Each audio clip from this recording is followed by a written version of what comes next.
what is low-level compression? That's our Ask Mixing with Mike question.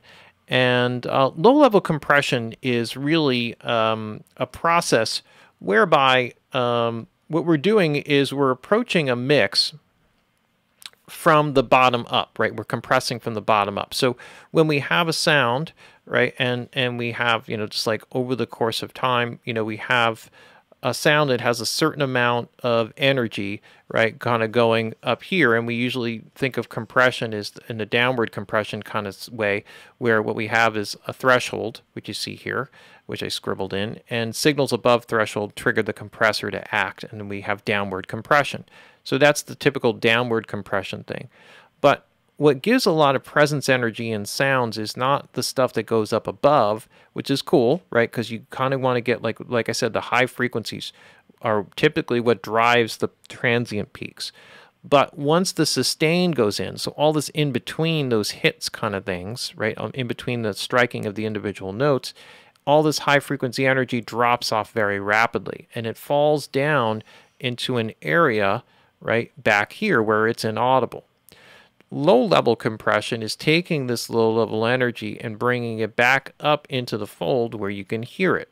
The idea is that signals that pass below a threshold get compressed upward, right? So even though you would have, some form of like a 2-to-1 ratio, it's like for every 2 dB below threshold, 1 dB comes out. So you're taking that same amount of energy and you're condensing it into a smaller area. Most low-level compressors aren't really designed, and there's not a lot of them out there. Max Volume is one, MV2 from the Waves collection. You don't see a ton of them. And they're generally just a slider where it's just the threshold setting. Where are you setting the threshold? And it's compressing everything below that. And sometimes you have like a makeup gain control to determine how much of that you're bringing up. What you are bringing up with this is presence frequencies. When I do the hypercompression, side chaining type of effect, one of the things that does is it brings up, because you're compressing so heavily the top down, is basically you're pushing all this top stuff down to the bottom and then pulling the bottom up along with it to get the presence that you're looking for. And that's part of the effect, and I'm using the EQ to dig this up and make it higher in level, and then that's how it gets mixed in. So that's another way of sort of doing low-level compression in a backward way. But what we're really doing here is, what we're getting at is just taking the low-level energy, compressing it, and pulling it up in a more natural sounding way. And that's the basic idea. So on a mix, if I could just do a quick example here and put our vitamin channel aside, and I were to just take let's just take like a max volume plugin, which is really good. Where is it? Oh, there we go.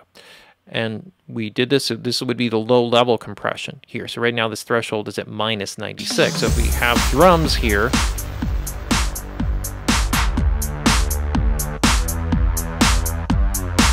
right, so that's just low-level energy.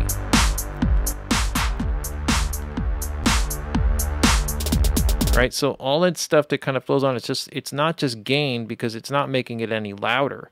Right, and so this is bottom-up compression. And then I have a gain control to decide how much of that I want to mix in. So in other words, I could set my threshold up really much higher, right? And then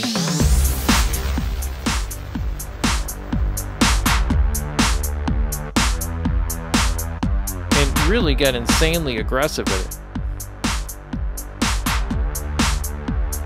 And so it's kind of an interesting way of approaching it. Most people approach compression and limiting and getting volume from the top down. And the bottom-up approach with the low-level compression is often a better way of doing it, because what we're really getting at is all of that focused, dense energy that really adds presence to the mix. And that adds another level of not just perceived volume, but presence energy, which will add depth and enhance the depth of your mix. So very, very cool. The low-level compression thing is a very powerful way of getting a little bit of extra juice out of your mix. And of course, I exaggerated it there for effect, just to kind of show you what's going on. But very, very powerful way of doing it. So there's our Ask Mixing with Mike question of the week, which is what is low-level compression? There you have it.